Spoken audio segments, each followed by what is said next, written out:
بسم اللہ الرحمن الرحیم۔ ایک سوال یہ پوچھا ہے کہ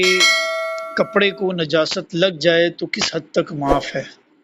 ٹھیک ہے، اور یہ بھی پوچھا ہے کہ یہ جو کتابوں میں آتا ہے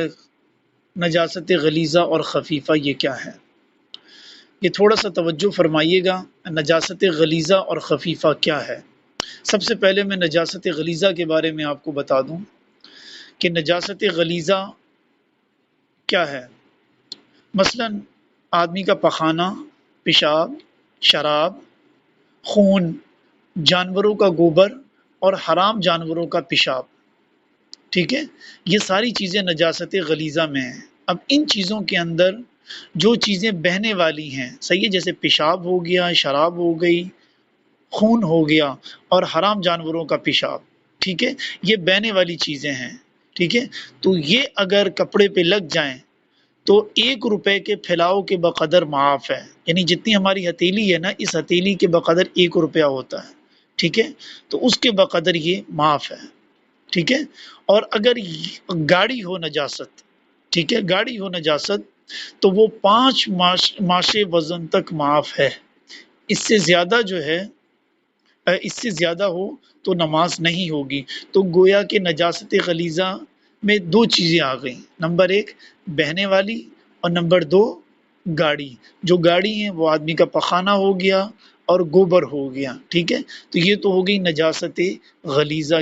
کی تعریف۔ جو چیزیں نجاست غلیظہ میں آتی ہیں، جو بہنے والی ہیں، وہ 1 روپے پھیلاؤ کے بقدر معاف ہیں، اور جو گاڑی ہے وہ 5 ماشے وزن تک معاف ہے، اگر اس سے زیادہ ہو تو نماز نہیں ہوگی۔ یہ ہوگی نجاست غلیظہ۔ نجاست خفیفہ سمجھ لیجئے کہ نجاست خفیفہ کہا جاتا ہے حلال جانور کا پیشاب، یعنی جن کا ہم گوشت کھاتے ہیں، ٹھیک ہے، وہ اگر کپڑوں پہ لگ جائے تو کتنا معاف ہے، ٹھیک ہے، تو اگر حلال جانوروں کا پیشاب کپڑے پر لگ جائے تو 1/4 حصے تک معاف ہے،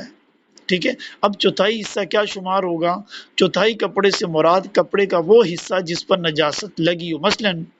آستین پوری کی پوری الگ شمار ہوگی، اب دامن الگ شمار ہوگا، ٹھیک ہے، اسی طرح شلوار ہے، اس کا ایک حصہ، ایک ٹانگ جو ہے وہ الگ پوری شمار ہوگی۔ اب اس کو آستین کو 1/4 حصہ 4 حصوں میں تقسیم کر لیں تو ایک حصہ جو ہوگا اس پر اگر نجاست لگی ہوئی ہو، ٹھیک ہے، تو وہ معاف ہو جائے گی، یعنی 1/4 حصے پر معاف ہو جائے گی۔ اسی طرح آپ جو ہے اس پر قیاس کر سکتے ہیں۔ آگے میں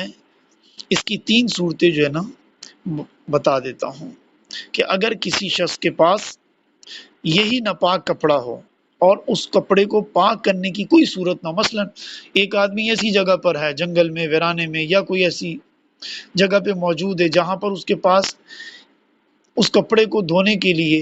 پاک کرنے کے لیے پانی موجود نہیں ہے، ٹھیک ہے، اور وہ نماز پڑھنا چاہتا ہے، تو اس کی 3 صورتیں ہو سکتی ہیں، اس کو ذرا سمجھ لیجئے۔ نمبر 1 کہ کپڑا 1/4 پاک ہے اور 3/4 ناپاک ہے، ٹھیک ہے، تو ایسی صورت میں اسی کپڑے میں نماز پڑھنا ضروری ہے، ننگے ہو کر نماز پڑھنے کی اجازت نہیں ہوگی، ٹھیک ہے، کپڑا 1/4 پاک ہے اور 3/4 ناپاک ہے، تو اسی میں نماز پڑھیں گے۔ دوسری صورت یہ کہ کپڑا 1/4 سے کم پاک ہے، ٹھیک ہے، کپڑا 1/4 سے کم پاک ہے، تو اس صورت کے اندر اس کو اختیار ہے، چاہے تو اسی ناپاک کپڑے میں نماز پڑھ لے اور چاہے تو کپڑے کو اتار کر ننگا ہو کر نماز پڑھ لے، لیکن رکوع سجدہ اشارے سے کرے گا، یعنی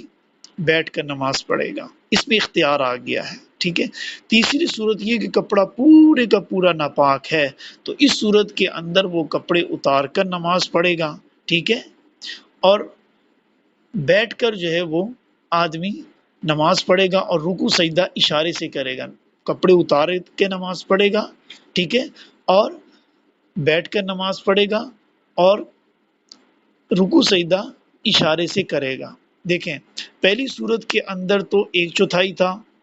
تو اور 1/4 پاک اور 3/4 ناپاک، تو اس صورت میں وہ